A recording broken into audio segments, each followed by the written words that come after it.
Eu Uma acho vez que que ele organização, cometeu um erro de fazer essa ruptura de uma forma muito assodada. Deixou, na verdade, para tomar isso no último dia, praticamente, da janela, sem construir com o partido para que ele foi as condições de assegurar a candidatura nacional, que era, de fato, acho que o grande desejo dele. O que eu sei e percebi é que o Podemos deixou de priorizar a candidatura dele. Deu sim algum suporte, mas a gente sabe nos bastidores que até pequenas despesas que estavam contratadas com segurança, mobilidade, marketing, estavam sofrendo uma série de desgastes internos, né, atrasos, etc., que acabam, claro, minando a energia do candidato, acaba desgastando, e que deu a ele uma sensação de que seria, de certa forma, cristianizado ao longo do processo. Eu acompanhei isso um pouco de perto. Aqui no Paraná não foi diferente. Muitos me questionam por que eu saí do Podemos para ir para o PSDB. Eu estava no Podemos para construir uma candidatura ao governo. Eu fui convidado para o partido com esse objetivo, para dar ao partido identidade, um palanque próprio, construir bancada, né, participar com protagonismo do debate estadual. Entretanto, de uma hora para outra, o partido entendeu que para a reeleição do senador Álvaro Dias era mais conveniente tentar uma aliança com o atual governador Ratinho para se apropriar aí do tempo de televisão, da base de prefeitos e deputados. E alijou o debate estadual desse processo, simplesmente deixou de priorizar. Então, eu vejo que isso foi um processo sistêmico. O Podemos, em determinado momento, deixou de priorizar ter identidade com palanques próprios, seja federal, seja no Estado, e passou a priorizar a formação de bancadas. E eu não condeno, porque o Podemos é um partido pequeno e hoje luta pela sobrevivência dentro das novas regras aí das cotas Tá. de sobrevivência dos Agora, partidos.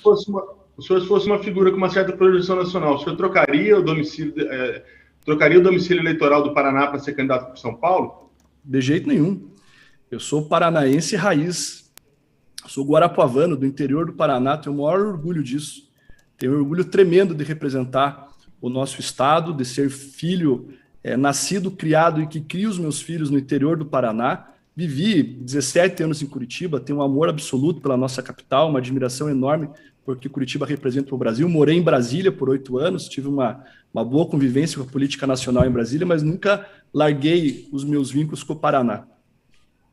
Candidato, ainda sobre o Sérgio Moro, eu queria saber como é que o senhor avalia, né, como foi o papel dele nesses últimos 10 anos, digamos, na política, as consequências das condutas dele, né, a gente vê aí os processos do Lula sendo anulados, na última semana ele se tornou réu numa ação movida por deputados do PT que pedem ressarcimento pelos prejuízos causados à Petrobras, teve aquela questão das mensagens, né, aquela troca de mensagens com os procuradores da Força Tarefa, que são, enfim, eticamente questionáveis, né, então eu queria saber como é que o senhor avalia, né, esse papel do Moro na política.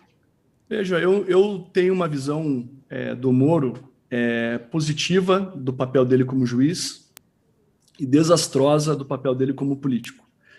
E pior ainda quando ele misturou as duas coisas na função de juiz. Num primeiro momento, quando ele começou a conduzir a Operação Lava Jato, numa tentativa de desarmar uma corrupção sistêmica que existia no governo petista, e isso é verdade, ficou comprovado pelas próprias delações e provas ao longo dos processos, eu acredito que ele fez um bem importante para o país, pela coragem e pela competência, de certa forma, nos primeiros momentos. Ocorre que a Lava Jato acabou se politizando demasiadamente e passou a ter uma postura de ativismo judicial e político, querendo imaginar que eles promoveriam no Brasil uma limpa política, sobrepondo o papel do eleitor, o papel da própria democracia.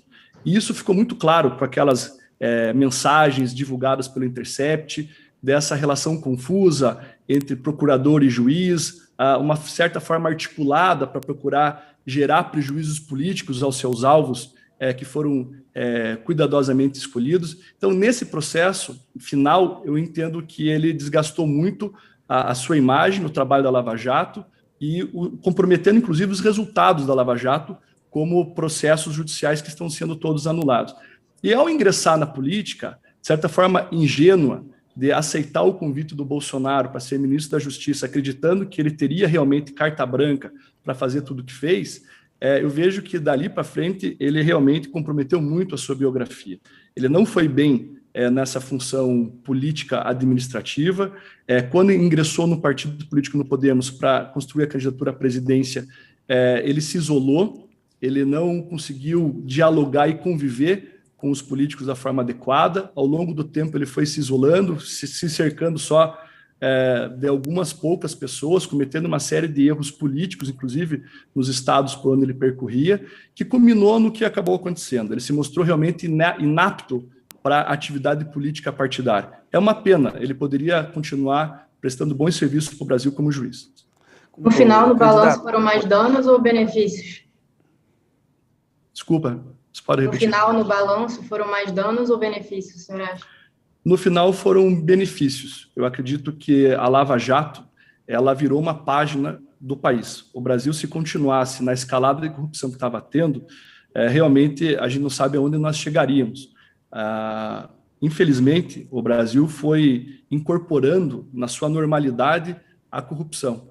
Nós sabíamos que tinha até a tabela de propina em alguns ministérios. A questão do impacto econômico, queria que o senhor analisasse, porque há uma crítica de que o Moro e o Dallagnol, ao agirem, não se preocuparam com o impacto que esses atos teriam na atividade econômica. E o senhor, como advogado, queria sua opinião também sobre o fato de escuta de advogados que a Lava Jato fez também.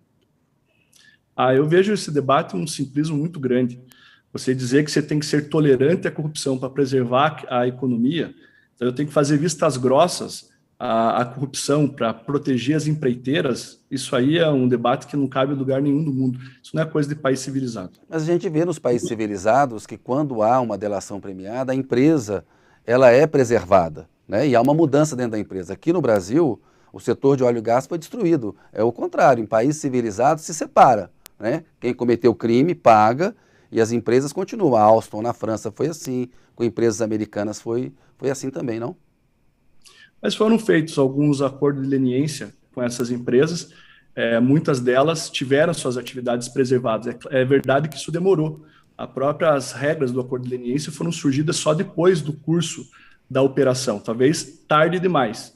É evidente que isso gerou prejuízos econômicos, mas a gente não pode, em nome da preservação da atividade econômica, simplesmente banalizar a ilegalidade. Essa é a minha convicção.